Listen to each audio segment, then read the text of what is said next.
Alors vous êtes aujourd'hui au centre d'innovation technologique d'IBM et on est ravi d'accueillir le CITOC qui est le camion X-Force pour parler sécurité. Nous avons publié justement récemment le dernier rapport X-Force, qui est le centre de surveillance cyber d'IBM au niveau mondial, dans lequel on met en évidence que sur les 3 dernières années, 11,7 milliards d'enregistrements ont été volés par des attaquants. Les ransomware qui ont été extrêmement présents en 2017, toutes les techniques à base d'encryption, de chiffrement de données, sont en baisse en 2018, avec une baisse de l'ordre de 45%, parce que les entreprises ont commencé à s'adapter, à ne pas payer des rançons, à adapter leur politique de sauvegarde des données, et donc ça devient moins intéressant. Les entreprises ont investi déjà depuis quelques années pour se protéger mieux, pour aussi détecter ce qui va se passer potentiellement.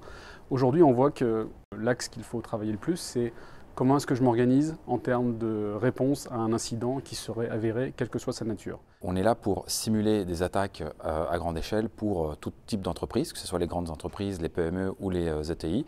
Et c'est aussi une manière aussi d'alerter les entreprises, l'écosystème sur la sécurité et les moyens de s'en protéger. IBM a décidé, il y a déjà 2 ans, à Cambridge, de créer un simulateur de crise cyber. Il est déjà passé en Angleterre, en Irlande, en Espagne, en Suisse. Montpellier est la première étape française. On existe depuis 1965, quand même ici à Montpellier. On a un historique d'innovation, de travail sur les infrastructures et sur plusieurs sujets, notamment l'intelligence artificielle, la blockchain et la prochaine génération de systèmes. Mais la sécurité, c'est aussi dans notre ADN parce qu'on est habitué à gérer la donnée de nos clients. Et la donnée de nos clients, c'est la plus importante.